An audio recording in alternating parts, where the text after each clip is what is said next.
O Ivan, inaantok ka na yata. Tama na muna yan. Di ho, Nay. Kaya ko pa ho. Kung buhay ngayon ng tatay mo, pinatukan ka na noon dahil hindi ka nag-aaral. Teka, matagal mo na hindi pinakikita sa aking card mo Siguro dahil marami ka na namang bagsak, ano? Of course not, Nay. Sayang naman yung binigay na pangalan sa akin ni Itay. Ivanhoe. Matalino, matapang, makisig. Oo na, sige na. Binubola mo na naman ako Matulog ka na. Maaga ka pa maghahatid bukas ng puto sa palengke. Sige na. Sige.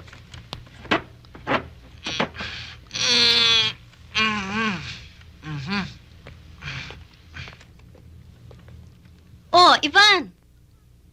Ivan, palabas siya na. Hindi ba dito ang kwarto mo?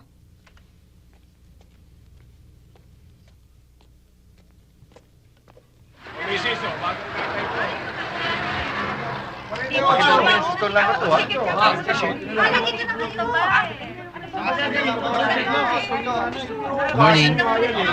Kunin niyo ho to. Oh, sabihin mo sa nanay mo, mamaya ako na lang idadaan ng bayad, ha? Aha.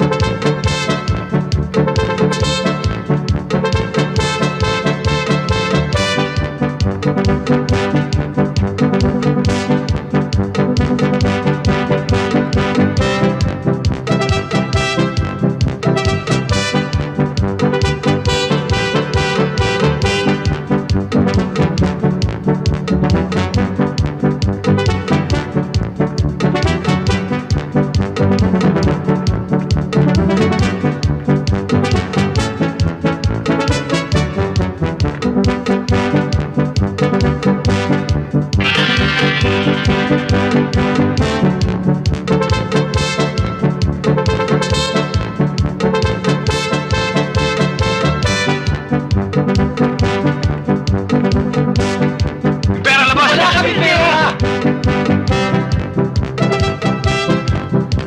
Labas ang pera! Sige!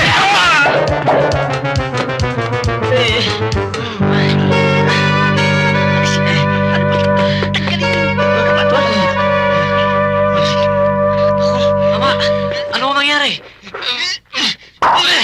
Ano ang nangyari? Ano nangyari? Tumatakbo ka ng pagkatulin-tulin Tapos binagga mo kami!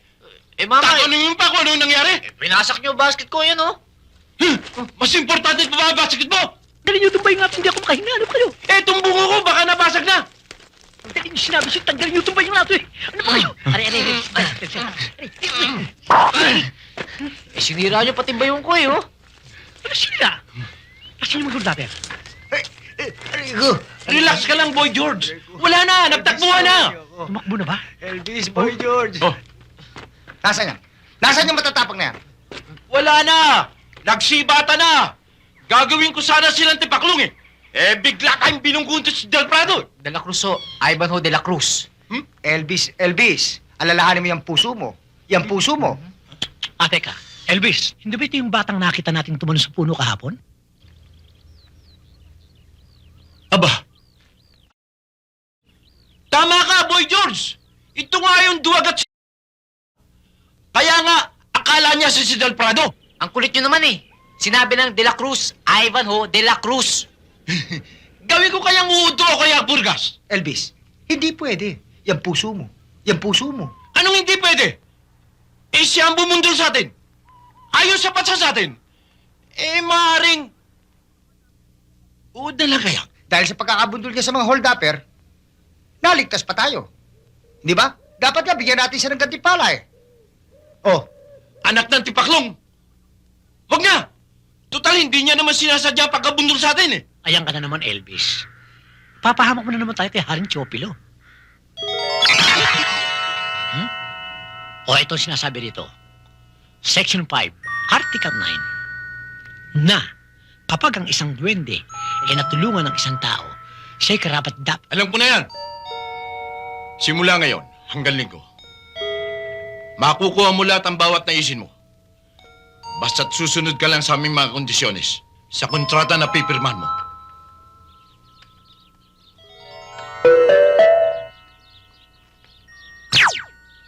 Tandaan mo, ang kapangyarihan ito'y gagamitin mo sa kabutihan lamang. Ito'y pansamantala lamang. At ito'y mawawala sa linggo. Ngayon, Talaga ba mga duwende kayo? ano akala mo sa akin, Kaple? Boy George, nanggigigil ako! Nanggigigil ako! Elvis, alalahanin mo yung puso mo. Relax lang, relax lang.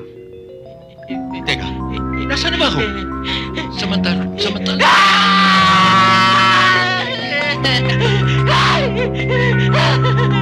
Yan ang hirap sa mga kabataan ngayon eh. Wala nang laging pinanonood. Puro television, puro sine.